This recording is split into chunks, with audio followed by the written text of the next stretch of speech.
Hello and welcome to the viewers of this video. This is the Orange Fan here, bringing you another entry for the episode Recap and Thoughts category. This video will be dedicated to episode 35 of Young Justice, Darkest.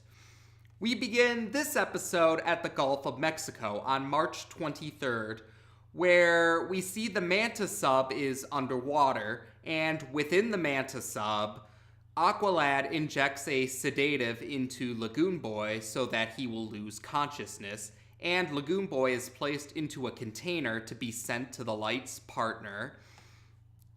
Black Manta also has a new mission for his son, and while he assures his son that he has complete trust in him, it's others who need more convincing of Aqualad's loyalties.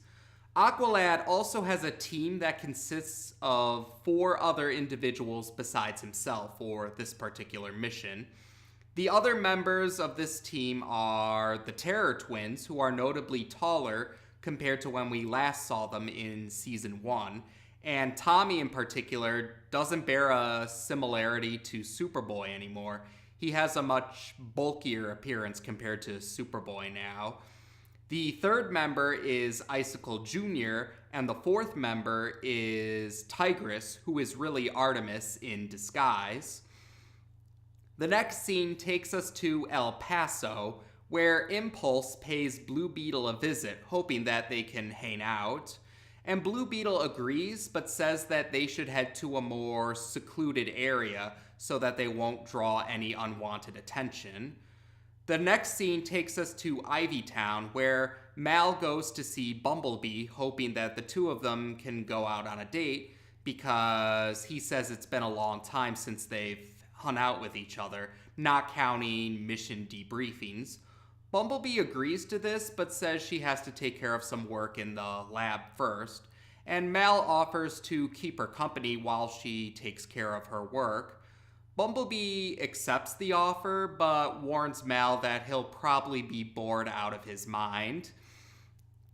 We then get to see we get a quick scene showing us Lagoon Boy has been brought to the Light's partner, and 2 members of the Light's new partner are shown, but they're still obscured. We don't get a clear look at them just yet. They're still kind of shadowy figures, but they're speaking in the alien language that we heard them speak in the episode Bloodlines.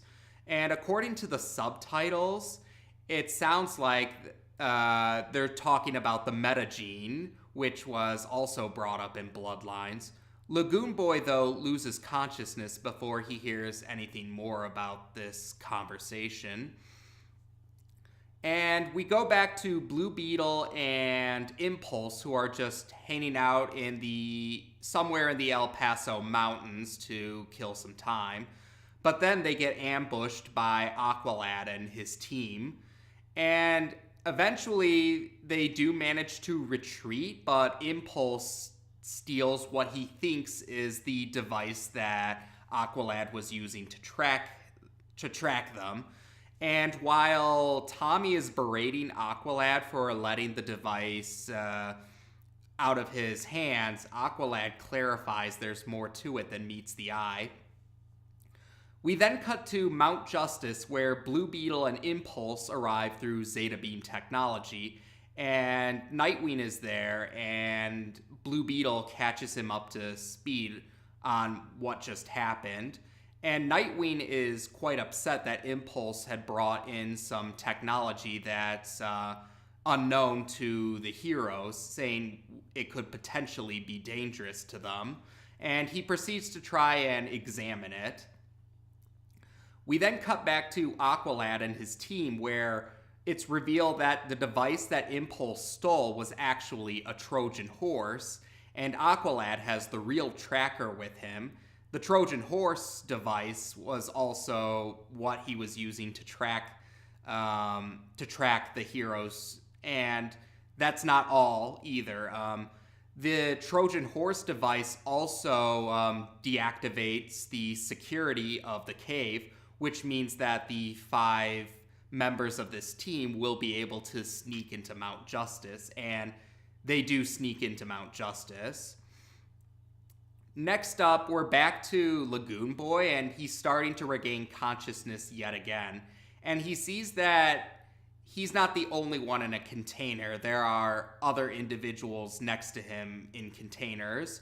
Shimmer is one of them, and Tai Long Shadow is another one.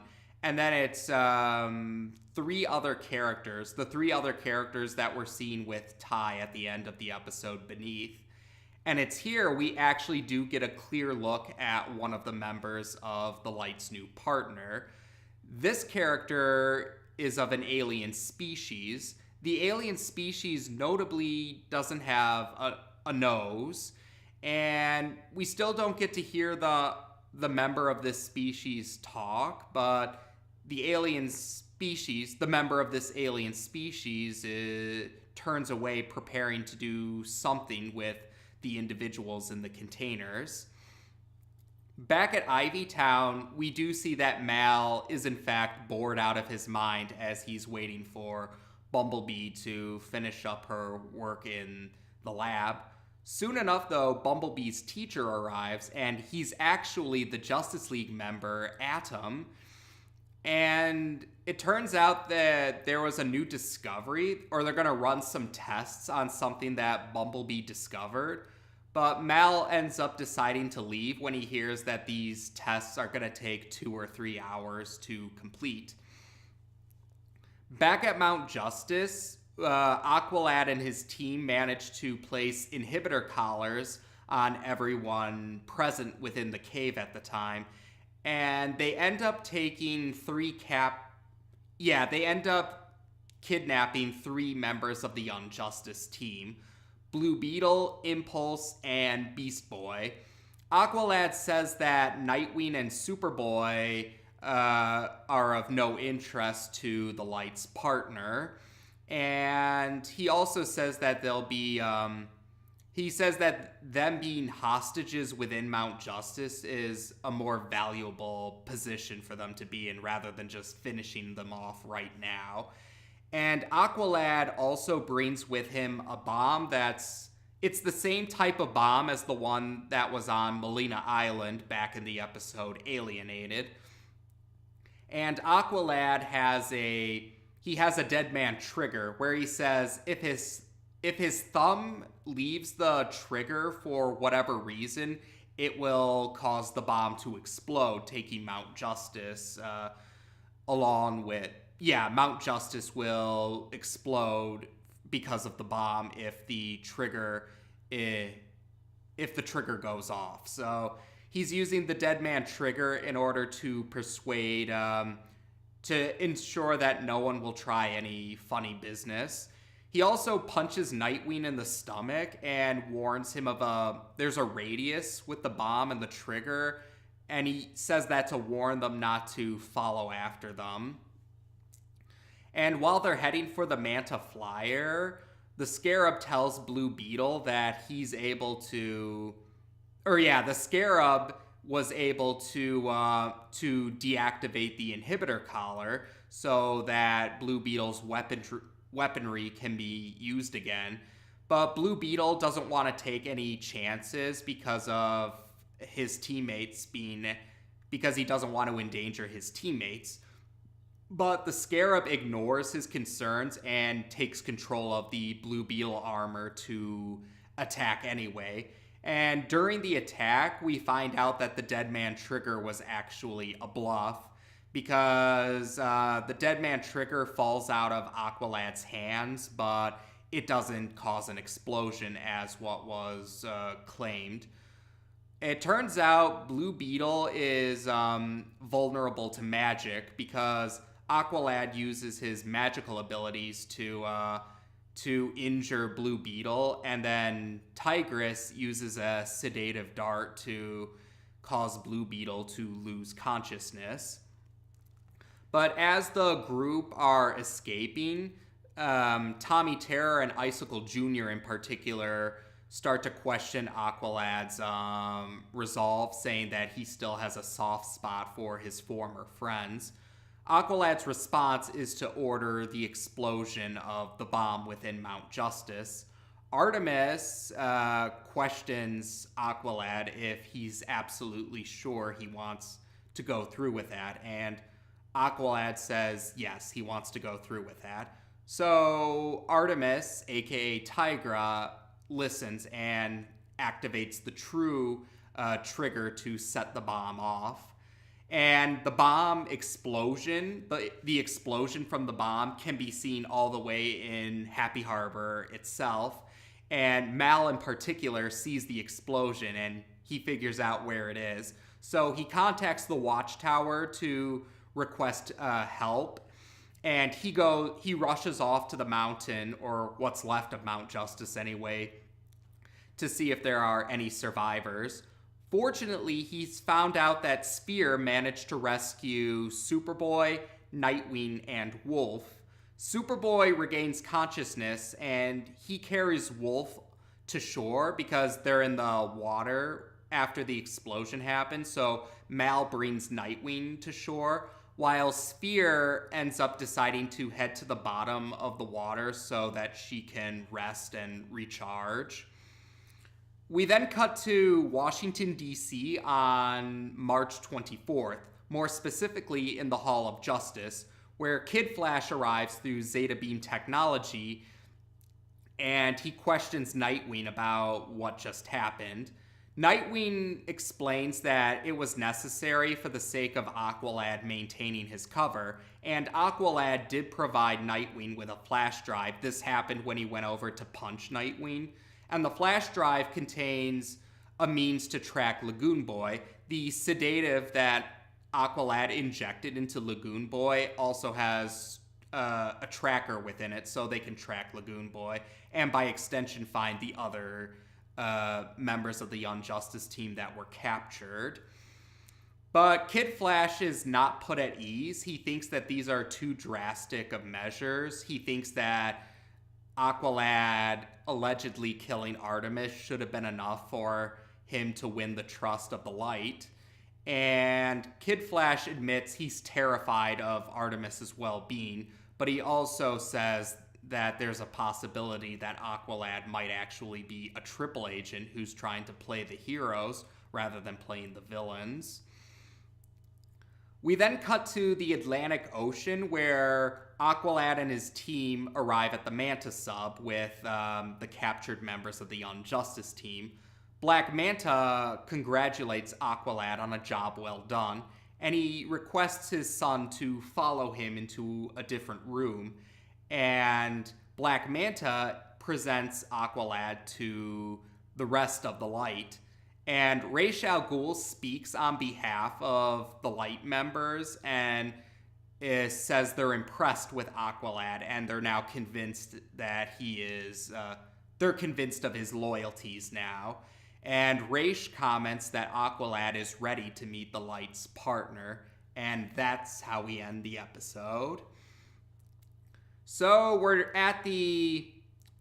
almost at the halfway mark of Season 2 of Young Justice. That's right, if I didn't bring it up before, Season 2 of Young Justice is a little shorter than Season 1 of Young Justice. It's 20 episodes long rather than 26 episodes long, so we're almost to the halfway mark. The next episode is the end of the first half of Season 2. And that's where we are going to get a better understanding of who exactly the Light's partner is. Although we finally got a clear look at one of the members of the Light's partner, and they are of an alien species, this partner. And it'll be more clear what alien species the partner is exactly. So we'll cross that bridge when we get to it in the next episode, recap and thoughts. Otherwise, though, I was glad that we got to see Icicle Jr. and the Terror Twins again. Because they're, like I said, they're villains that are in the same age group as at least the original members of the Young Justice team. So, yeah, it was a pretty cool thing to see Aqualad and Artemis undercover while hanging out with bad guys that are in their age group. And otherwise, besides that, yeah, they had to go through some really drastic measures to kind of prove their loyalties to the bad guys. And this episode showed Mount Justice being destroyed, which we actually saw back in Bloodlines during Impulse's future.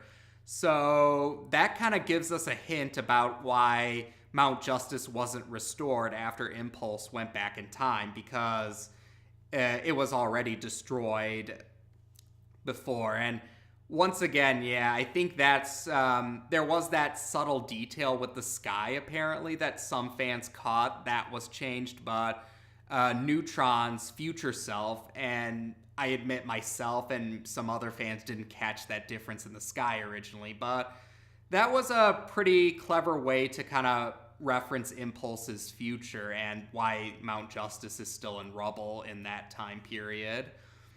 And at the end with Kid Flash, I definitely understand Kid Flash being concerned about Artemis's well-being. I don't blame him for that.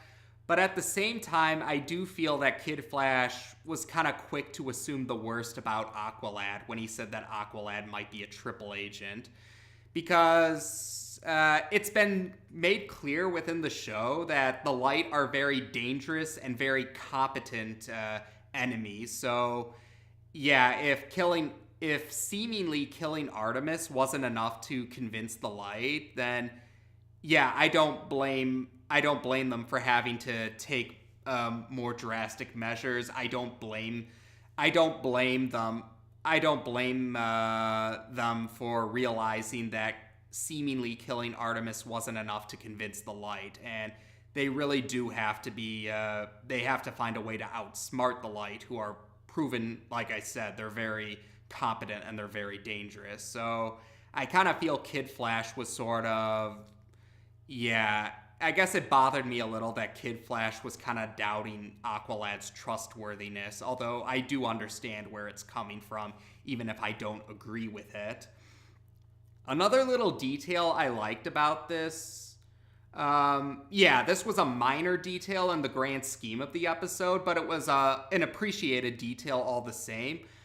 I did like how we saw that in this universe, the Earth-16 universe, Bumblebee is shown to be the apprentice of Atom, the Justice League member. And I like that because, yeah, Bumblebee and Atom share the same ability, the ability to shrink in size. And that was actually really clever because in the main comics, to my understanding, Atom and Bumblebee don't really have any ties or connection to each other in some way. It's just like a coincidence that they share the same ability. So I actually thought that was a great idea how they tied that in, how they were able to tie those heroes with similar powers, but they had a way to connect them in some way, having one be the mentor and the other be the apprentice. That was actually a clever idea. It reminded me of Beast Boy having a connection to Miss Martian and indirectly Martian Manhunter by extension. And speaking of Beast Boy, it was once again a minor detail, but we saw him actually watching Hello Megan, and it was a nice callback that Beast Boy it was actually pretty heartwarming. Beast Boy wanted to see his mom again in some way. So yeah, again, it's a minor detail in the grand scheme of the episode, but it was still an appreciated detail all the same. So there you go. This was definitely a very intense episode. And like I said, there were some minor details, which I did appreciate. It kind of helped to expand the universe of Earth-16 a little more, even if they weren't the most important of details within this particular episode. But they were still great additions all the same. So with that said, we've now discussed episode